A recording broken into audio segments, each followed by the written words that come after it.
Hi guys. Um, I know it's been a while. I'm sorry for the 2 week hiatus, but I am back. And today I want to talk about our negotiables and non negotiables, more about our non negotiables. And what I'm talking about is about when it comes to looking for a potential partner, for a potential husband, that you need to have your non-negotiables and your negotiables. Like I mentioned, most importantly, your non-negotiables, because these are the things that will help you and guide you into the right direction when it comes to what you're looking for a partner.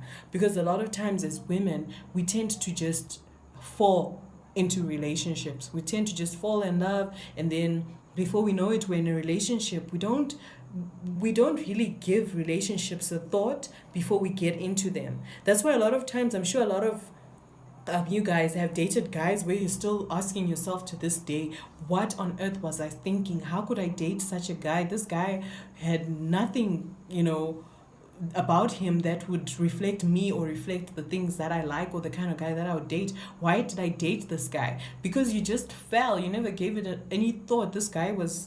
He made you laugh, you were emotionally vulnerable maybe at the time. The guy made you laugh, the guy said the right things. And, as women, we like to hear things that make us feel good. And the moment a guy can say the right things, then you're gone. That's it. Before you know it, you're in a relationship. And it's important for us to protect ourselves from ourselves, protect ourselves from that thing of ours that likes to hear good things. It just likes to draw towards anything that tells us nice things. Then you must have this non-negotiable list. And non-negotiable, why it's good to make this list is because if you make this list when you're sober, okay, that means you make the list before you are in love with anyone. You make this list when it's just you and you're honest with yourself and you know who you are and what you want from life. Then you can make this list, and then because once you're in love, it's the list goes out the window, honestly. For example, if you don't, your non-negotiable is someone who smokes, and then you decide that then you bump into someone who is cute, he says the right things, he makes you laugh, oh, it just feels like he's so god sent, and he smokes. And then you get married to this person, and then all the fireworks die down, the glitz and glam of the wedding is gone. Now you're living with this person day to day, every day. And this person is smoking what? Day to day, every single day. You're sitting next to this person, he is smoking, his clothes smell of smoke, maybe you're an asthmatic, you're busy coughing and wheezing, like whatever else is going on. And you're just not happy. You're not going to be happy there. You're not going to be happy in that relationship because you have decided to turn your non-negotiable into a negotiable. And so those are important things. Once you make a list of those non-negotiables, then it's important to stick to them, because that is your safeguard to protect yourself from yourself. Because honestly, as women, once the feelings are involved, we cannot trust ourselves. We're just so in love, we're gone. So it's very important, ladies, after you watch this video, take the time to go and sit down and make a list of your non-negotiables. Non-negotiables are things as serious as this person is not a Christian. And the thing is, it seems like it's obvious, but it's not, because how many women do we know, or how many women right now, us including yourself, have dated a non-Christian or someone that was a Christian by name but really wasn't practicing Christianity as they should. And we have fallen for these people. You have fallen for these guys. You've been in relationships with them. Some of you are in relationships with them right now. On Sundays, you go to church by yourself. This person doesn't even go to church. They don't see the point of going to church, but no, they believe in God. This person, you can't even pray with them. You can't even have a prayer relationship with them. And this is someone that you plan or think you can spend the rest of your life with. And if once you're married, all these things become a very big deal and a very big issue. So it's very important, ladies, take the time after watching this video and make that list of non-negotiables. Put them to the Lord, take time, pray about it, Take it up to the Lord because He is the author and perfecter of your life. He is faithful to grant you the desires of your heart. And in that same path, you can also write your negotiables.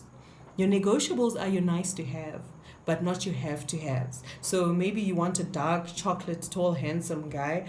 That's okay, it would be nice, but if he comes and he's a Christian, he treats you right, he respects you, he's educated, he has a good job, you guys are on the same level intellectually, but he's not tall, dark chocolate, he's a yellow bone of some sorts.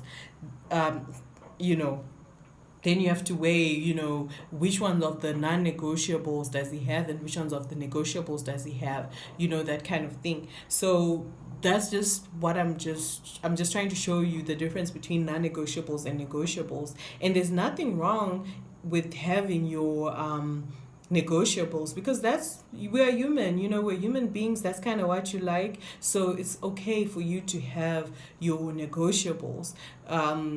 Those are just telling God that, what, God, it would be nice if you threw that in, but if you don't throw it in, it's okay. All of those things, just put them up to the Lord in prayer. Make your list, because this thing, guys, this thing about being in a relationship and getting married is a godly thing. Never leave God out of anything that has to do with finding a partner. So while you're making that list, meditate upon it, pray upon it, take it to the Lord in prayer. Let the Lord know that this is what you would like, and He will grant you the desires of your hearts.